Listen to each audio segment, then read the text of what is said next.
नन्ना मुन्ना राही हूँ, देश का सिपाही हूँ, बोलो मेरे संग जय हिंद जय हिंद जय हिंद। Sam Manekshaw, जेंटलमैन, मेरा नाम सुना कि नहीं? नहीं सुना तो मेरी ड्रेस देखो। I am dashing and handsome military officer।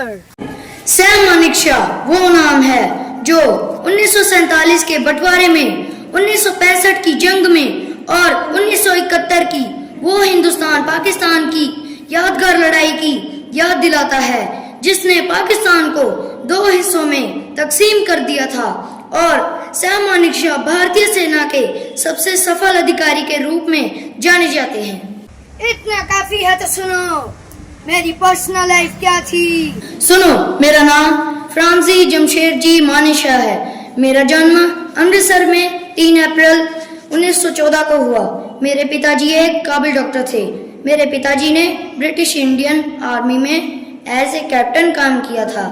मेरे बड़े भाइयों को डॉक्टरी की पढ़ाई करने के लिए विदेश भेजा गया। मैं भी पढ़ाई में अच्छा था। मैं भी विदेश जाकर पढ़ना चाहता था, डॉक्टर बनना चाहता था, लेकिन पिताजी ने नहीं भेजा और ना कर दी और मैं अमृतसर के हिंदू कॉलेज में पढ़ने के लिए मजबूर हुआ। स्वीटी, अगर मैं डॉक्टर बन जाता तो भारतीय सेना को मेरी कमी जरूर खलती। मुझे तो आज भी याद है वो दिन। हुआ यूं कि सन 1932 में भारत में मिलिट्री ट्रेनिंग एकेडमी खुली, जिसमें इंडियंस को ऑफिसर रैंक के लिए चुना जाना था। IMA की परीक्षा हुई। भारत में कुल 40 नौजवान इस परीक्षा में पास हुए और उन 40 में मेरा 6ठा रैंक था और इस तरह से मैं बन गया ब्रिटिश इंडियन आर्मी में कैप्टन मानेकशॉ। मेरा मिलिट्री ऑफिसर का सफर शुरू हुआ। यही मेरा जीवन था और यही मेरे जीवन का सपना था।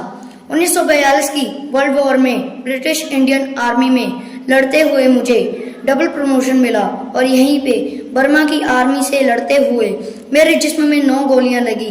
लेकिन मैं इतनी जल्द जाने वाला नहीं था, क्योंकि मुझे अपने देश भारत के लिए बहुत कुछ करना था।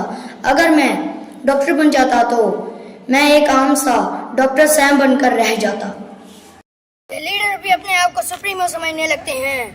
ये लीडर भी अपने आप को सुप्रीमो समझने लगते हैं। इन्हें क्या पता कि वॉरियर क्या होता है। इन्हें क्या पता कि वॉरियर क्या होता है।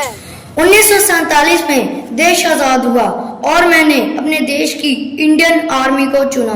मुझे गोरखा राइफल्स में तैनात किया गया और यहाँ मुझे नाम मिला सैम बहादुर। स्वीटी, देश के सबसे काबिल लीडर सरदार पटेल ने मुझ पर भरोसा किया और मैंने कश्मीर घाटी में कबायली हमलों का मुंह तोड़ जवाब दिया।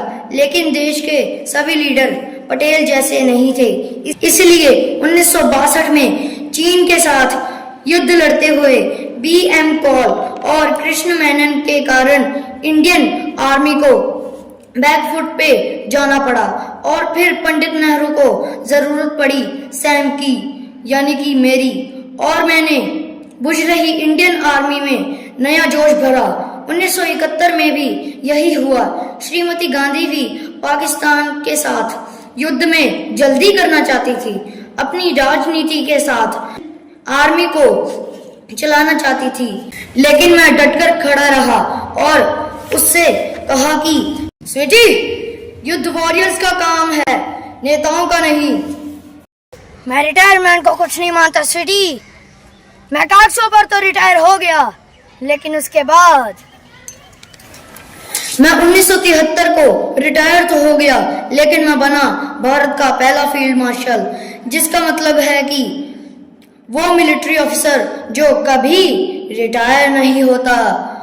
और मैं सच में रिटायर हुआ 27 जून 2008 को 94 साल की उम्र में। और मेरे लास्ट वर्ड्स थे, स्वीटी, आई एम ओके।